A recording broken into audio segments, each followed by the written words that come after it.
Militant సంస్థ హమాస్కు అమెరికాకు కాబోయే అధ్యక్షుడు డొనాల్డ్ ట్రంప్ మరోసారి స్ట్రాంగ్ వార్నింగ్ ఇచ్చారు. ప్రస్తుతం హమాస్ చెరలో బందీలుగా ఉన్న వారిని తాను అధికార బాధ్యతలు చేపట్టేలోపు విడుదల చేయాలని స్పష్టం చేశారు. లేకపోతే ఈ దురాగతాలకు పాల్పడే వారికి నరకం చూపిస్తానని, చరిత్రలో ఎన్నడూ చూడని పరిణామాలు ఎదుర్కోవాల్సుంటుందని హెచ్చరించారు.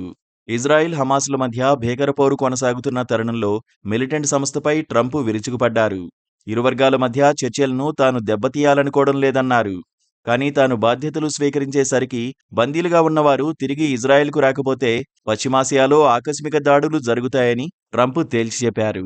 గతంలోనూ హమాస్కు ట్రంప్ ఇదే రీతిలో హెచ్చరికలు జారీ చేశారు. జనవరి 20న తాను అధికార బాధ్యతలు చేపట్టేలోపు బందీలను విడుదల చేయాలని పేర్కొన్నారు. లేకపోతే హమాస్ నేతలకు నరకం చూపిస్తానని అన్నారు. మరోవైపు బందీల విడుదలపై చర్చలు చివరి దశకు చేరుకున్నాయని మధ్యప్రాచ్యంలోని అమెరికా ప్రత్యేక రాయబారి స్టీవెన్ చార్లెస్ విట్కాఫ్ తెలిపారు. బందీల విడుదలకు సంబంధించిన చర్చల్లో తాము గొప్ప పురోగతి సాధించామని వెల్లడించారు. డొనాల్డ్ ట్రంప్ బాధ్యతలు స్వీకరించే నాటికి తాము కొన్ని మంచి అంశాలను ప్రకటించాలని ఆశిస్తున్నామని అన్నారు. అయితే హమాస్ ఇప్పటికే బందీలను విడుదల చేయాల్సి ఉన్నప్పటికీ ఇంకా చేయలేదని చెప్పారు. ఇది ఆ సంస్థకు అంత మంచిది కాదని హెచ్చరించారు.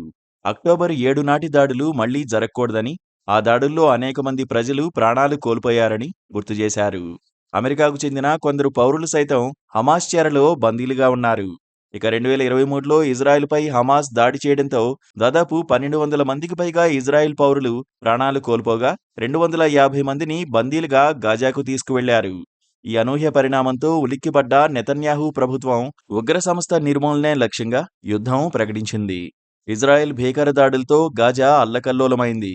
అప్పటికే దుర్భర జీవనం సాగిస్తున్న పాలస్తీనియుల పరిస్థితి మరింత దిగజారింది.